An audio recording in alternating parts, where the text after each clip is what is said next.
আমি আপনার এই টাকা দিব।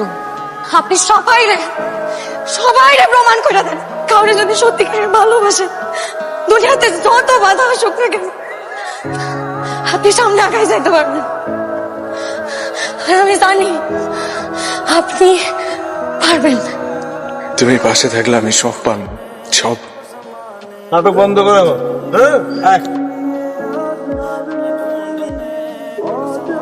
চাচা, এখানে যারা আছে সবাইরা বইলা দেন, যারা থেকে আমার স্বামী টাকা পায় তারা যেন আগামী 1 মাসের মধ্যে আমাদের সব পাওনা টাকা ফেরত দিয়ে দেন। তা না হইলে আমি কিন্তু আইনি পদক্ষেপ নিব। চলেন।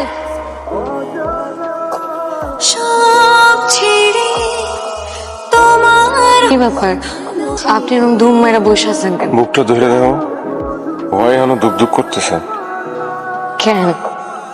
কেন মানে? তুমি যেভাবে কলমটা গলার কাছে ধরছিলা, তোমার যদি কিছু হয়ে যাইতো, আল্লাহ না করুক, আমি পাগল হয়ে যেতাম। আমি তোমার হারাইতে পারবো না। মাঝে মাঝে হারানোর ভয় থাকা ভালো। আমি তো দুঃস্বপ্ন ভাবতে পারি না যে আমি তোমার হারাই ফেলাম। আপনার কি মনে হয় আমার আপনার হারানোর ভয় নাই? হারানোর ভয় যদি না থাকতো তাহলে সবার সামনে দিয়া আপনার হাতটাই না নিয়ে আসতাম না। ভালোবাসা কি খালি মুখে প্রকাশ করার জিনিস? ভালোবাসা আসে অন্তর থেকে।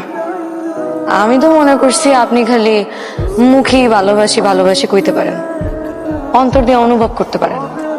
যেদিন যখন আমাদের তালাকের কথা শুনে আপনার চোখে পানি চলে আসছিল, তখন আমি বুঝতে পারছি এই আপনি আমার কত ভালোবাসেন। একজন মেয়ে মানুষের চোখ দিয়া পানি বেরোয়া যত সহজ, একজন পুরুষ মানুষের চোখ দিয়া পানি বেরোয়া ততটাই কঠিন। শিউলি, আমি আমার অতীতকৃত কর্মের জন্য দুঃখিত। আমার মাফ করে দাও প্লিজ। ডং